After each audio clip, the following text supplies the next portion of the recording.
एक ऐसा mega project जिसमें दुनिया के 150 से ज्यादा मुल्कों ने हिस्सा लिया, जहां नए एयरपोर्ट्स, मोटरवेज और सी पोर्ट्स बनाने का वादा किया गया, जहां फ्यूचर के दुबई और सिंगापुर बनाने के ख्वाब दिखाए गए। पर आज इन्हीं मुल्कों में ये मेगा प्रोजेक्ट्स अधूरे और सपने टूटे हुए दिखाई देते हैं। कुछ कर्जों के बोझ तले तो कुछ खंडरात का मंजर पेश करते हैं। ये था चाइना का सबसे बड़ा ग्लोबल मेगा प्रोजेक्ट, जिसे नाम दिया गया belt and road initiative.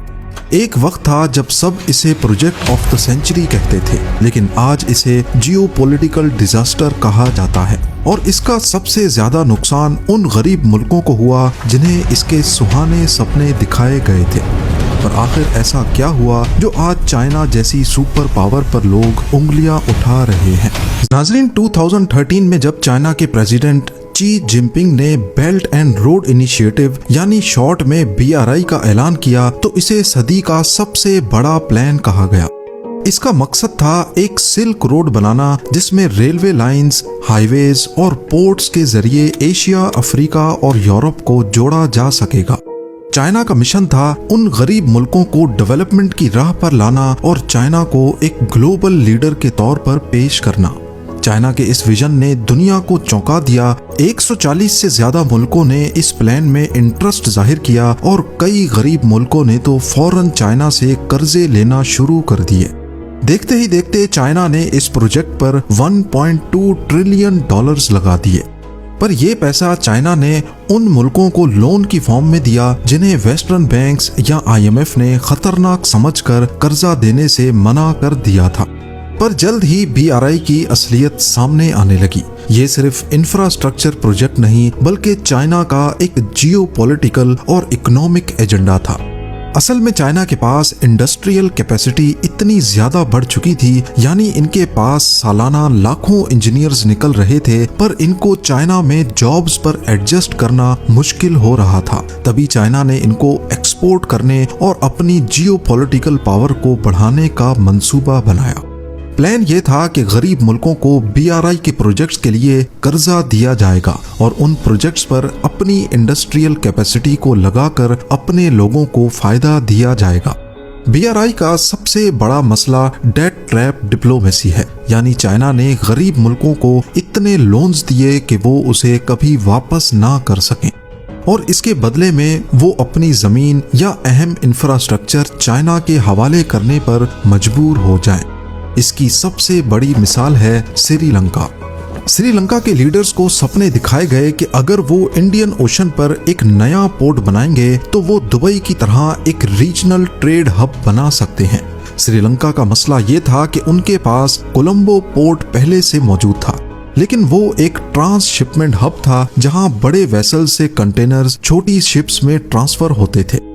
China ने श्रीलंका को मलाका स्ट्रेट से सुइस कनाल तक के मसरूफ शिपिंग रूट पर एक नया गहरा पोर्ट बनाने का लालच दिया, जिसका नाम होगा हेम्बनतोटा पोर्ट।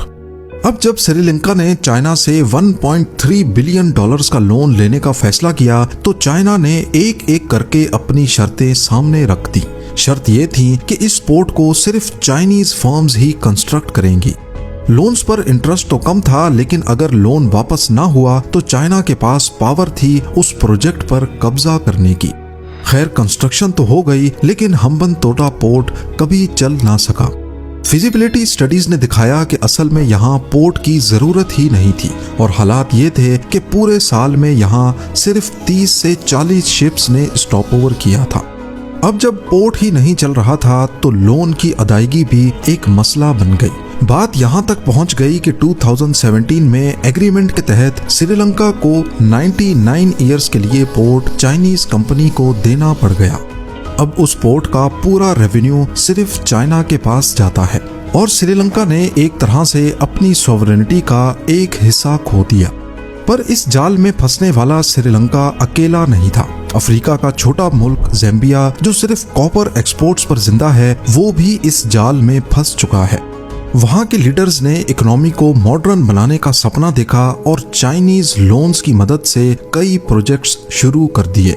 उन्हें ये नैरेटिव दिया गया कि IMF और वेस्टर्न कंट्रीज के लोन्स की शर्तें बहुत टफ होती हैं, लेकिन उन्होंने चाइनीज लोन्स की शर्तों की डाउन साइड पर कभी गौर ही नहीं किया। वो शर्तें जो कहती थीं अगर लोन वापस नहीं किया तो चाइना उनके एसेट्स पर कब्जा कर लेगा, पर इन सपनों की कीमत बहुत बड़ी थी। 2020 तक ज़ाम्बिया के टोटल कर्जों का 43% हिस्सा अकेले चाइना के पास था और नवंबर 2020 में जब कोविड-19 पैंडेमिक की वजह से ट्रेड और टूरिज्म खत्म हो गए और कॉपर की डिमांड कम हो गई तो ज़ाम्बिया डिफॉल्ट कर गया।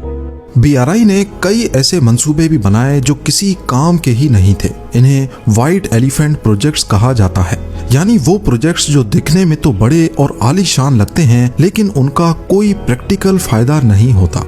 मॉन्टेनीग्रो यूरोप का एक छोटा मुल्क है जिसने 2014 में चाइना से $1 बिलियन का कर्जा ले लिया। इस कर्जे का मकसद बार बोलयारे हाईवे बनाना था, लेकिन इस प्रोजेक्ट की प्लानिंग इतनी खराब थी कि पहाड़ों की कटाई करके हाईवे तो बनना शुरू हुआ लेकिन इस छोटे से सेक्शन में ही सारे पैसे खत्म हो गए। अब यहाँ सिर्फ 41 किलोमीटर का रोड है जो किसी मंजिल तक नहीं जाता। इस छोटे से हिस्से पर इतने ज्यादा पैसे खर्च किए गए कि मुल्क की पूरी इकोनॉमी हिल गई। अब मॉन्टेनीग्रो का कर्जा उनकी GDP के 80% से भी ज्यादा हो गया है और उन्हें IMF और यूरोपियन यूनियन से मदद मांगनी पड़ रही है। श्रीलंका ने हेम्बनतोता पोर्ट के पास एक एयरपोर्ट भी बनाया ताकि आसपास कोई डेवलपमेंट हो सके। मताला राजापक्सा इंटरनेशनल एयरपोर्ट $200 मिलियन की लागत से तैयार हुआ और ये पैसे भी चाइना से ही लोन की फॉर्म में लिए गए थे, लेकिन ना एयरलाइंस ने इंटरेस्ट लिया और ना ही पैसेंजर्स आए। आज हालत ये है कि इस एयरपोर्ट को वर्ल्ड्स एम्प्टीएस्ट एयरपोर्ट कहा जाता है क्योंकि यहाँ फ्लाइट्स बहुत कम होती हैं। यहाँ तक कि कभी कभार यहाँ के रनवे पर हाथी और जानवर घूमते नजर आते हैं। साउथ अमेरिका के वेस्ट कोस्ट पर इक्वाडोर नामी एक छोटा सा मुल्क है और ये भी BRI के चुंगल में फंस चुका है।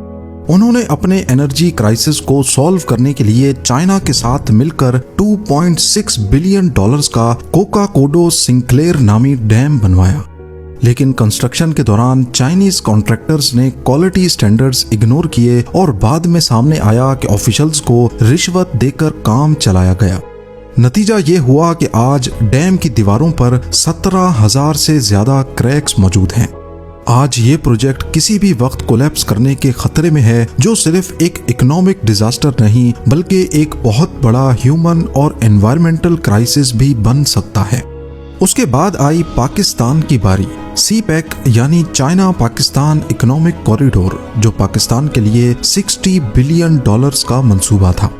पाकिस्तान ने CPEC से उम्मीद रखी थी कि बिजली, जॉब्स और तरक्की मिलेगी, लेकिन ज्यादा प्रोजेक्ट्स डिले या फेल हो गए।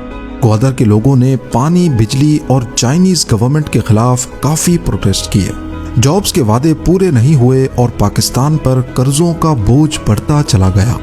अब हालत ये है कि ग्वादर पोर्ट पहले पाकिस्तान की अथॉरिटी के पास था, अब वो चाइना के पास है। इसके रेवेन्यू का 91% हिस्सा चाइनीज लेके जाते हैं, जबकि सिर्फ बचा हुआ 9% पाकिस्तान के हिस्से में आता है। BRI को सबसे बड़ा झटका तब लगा जब G7 का वाहिद मुल्क इटली, जो इसमें शामिल हुआ था, उसने इससे बाहर निकलने का ऐलान कर दिया। चाइना ने इटली को डायरेक्ट कैश लोन नहीं दिया था, बल्कि MOUs यानी मेमोरेंडम ऑफ अंडरस्टैंडिंग साइन किए थे, जिसमें चाइनीज इन्वेस्टमेंट और ट्रेड डील्स का वादा हुआ था, लेकिन ज्यादा प्रोजेक्ट्स मटेरियलाइज नहीं हुए और इटली को इकोनॉमिकली फायदा बहुत कम मिला। इसीलिए इटली ने बाद में इसे बिग मिस्टेक का नाम दिया और BRI से निकल गया। इटली के अलावा मलेशिया, म्यांमार, बांग्लादेश और नेपाल जैसे मुल्कों ने भी बेल्ट एंड रोड इनिशिएटिव के कुछ प्रोजेक्ट्स को या तो मंसूख कर दिया या फिर उनकी शर्तों को दोबारा तय किया। इस नाकामी को देखते हुए अमेरिका और यूरोप ने भी अपने ऑल्टरनेटिव इनिशिएटिव शुरू किए हैं, जैसे PGII यानी partnership for global infrastructure and investment और यूरोप का ग्लोबल गेटवे प्रोग्राम। ये मंसूबे ट्रांसपेरेंट और लो इंटरेस्ट लोन्स का वादा करते हैं ताकि चाइना के डेट ट्रैप से बचा जा सके। लेकिन इसके नतीजे में चाइना और रशिया के ताल्लुकात मजबूत हुए हैं। रशिया ने यूक्रेन के खिलाफ जंग के बाद खुद को अलग थलग महसूस किया तो उसने BRI के जरिए चाइना से करीब होने की कोशिश की। इससे एक नया जियोपॉलिटिकल एक्सिस बन रहा है जो अमेरिकन डोमिनेंस के लिए एक नया चैलेंज बन सकता है। 10 साल और ट्रिलियंस ऑफ डॉलर्स खर्च करने के बाद बेल्ट एंड रोड इनिशिएटिव को मॉडर्न हिस्ट्री की सबसे बड़ी फॉरेन पॉलिसी फेलियर माना जा रहा है। इस नाकामी की सबसे बड़ी वजह यह थी कि BRI कभी भी डेवलपमेंट के लिए था ही नहीं, बल्कि चाइना के अपने मफाद के लिए था। चाइना अपनी एक्स्ट्रा इंडस्ट्रियल कैपेसिटी को एक्सपोर्ट करना चाहता था, रॉ मटेरियल्स तक पहुंच हासिल करना चाहता था और अपनी जियोपॉलिटिकल पावर बढ़ाना चाहता था। साथ ही चाइना ने जितने भी लोन्स दिए ज्यादातर वो चाइनीज युआन में थे, क्योंकि चाइना अपनी करेंसी को भी प्रमोट करना चाहता था। आज बेल्ट एंड रोड इनिशिएटिव एक नए मोड़ पर खड़ा है। चाइना इसे BRI 2.0 के तौर पर दोबारा से रीब्रांड कर रहा है, जिसमें डिजिटल इंफ्रास्ट्रक्चर, ग्रीन एनर्जी और सस्टेनेबल प्रोजेक्ट्स पर ज्यादा तवज्जो दी जा रही है।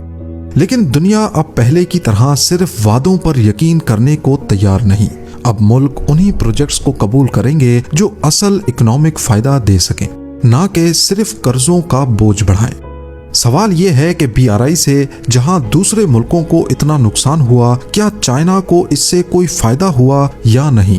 असल में चाइना जो चाहता था ठीक वैसा नहीं हो पाया। चाइना चाहता था दुनिया में अपना कंट्रोल बढ़ाना, पर उल्टा BRI की वजह से उस पर डेट ट्रैप डिप्लोमेसी का लेबल लग गया। BRI की वजह से चाइना की खुद की इकोनॉमी स्लो हो गई। अरबों खरबों डॉलर्स के लोन वापस लेने और जिन प्रोजेक्ट्स पर कब्जा किया उनको चलाने की लायबिलिटी भी चाइना पर आ चुकी है। दूसरी तरफ चाइना ने BRI के जरिए दुनिया भर में 100 से ज्यादा पोर्ट्स में डायरेक्ट या इनडायरेक्ट स्टेक ले लिया है, जो चाइना की एक्सपोर्ट इकोनॉमी के लिए काफी फायदेमंद है।